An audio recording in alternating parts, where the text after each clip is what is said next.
My next guest is a Hollywood icon. Please welcome the one and only Miss Glenn Close. Hi.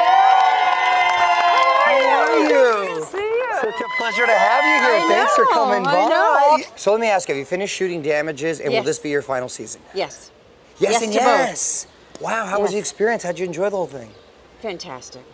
Patty Hewes is a great character, and I think the way our writers ended it is really interesting. And well, I've been reading. Is there a final showdown between Patty and yes, Ellen? Yes. Ah, can you give us a little? In fact, the whole season is basically the two of us against each other.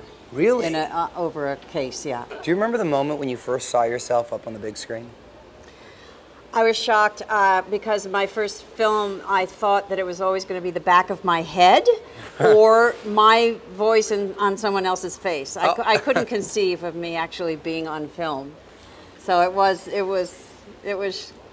shocking. Pretty shocking. Yeah. What about your first on-screen kiss? Do you remember? My first on-screen kiss. Oh, Kevin Kline, I think, in The Big Chill. Kevin Kline, that's a good one. That's a good one. Yeah, but he was so awful. We did the first take and he looked at... He's a bad kisser? No. It was like, this is typical Kevin. We did the first take and he looked at me and said, "You're going to do it like that?" That's great. Who are the lovely people joining us? Cecily, there's an incredible organization in many of the high schools around LA called Let's Erase the Stigma. Let's Erase the Stigma.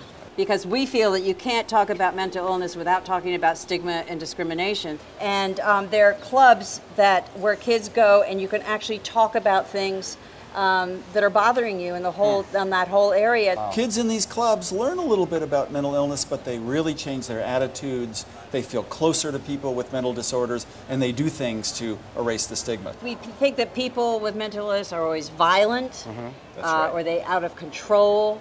I mean, I played Alex Forrest in Fatal Attraction. Oh, I remember. And never for a moment did we discuss if she might have been, suffering from a mental disorder, which all the research I did, that never came out.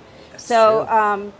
but I think it's fantastic that we have this opportunity to actually make a change. That's right.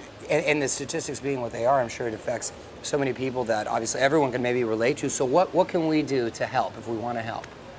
Talk about it. In my family, with my father's very serious mental illness, buried and hidden for decades, the doctors forbade our family from ever discussing this with children, even though he'd be away for a year in a mental hospital, not that I knew. If it's part of the dialogue, if we can talk about vulnerability, if we can bring it into the open, then it's like cancer. You didn't put cancer in your obituary 50 years ago, right. And now the NFL guys are wearing pink.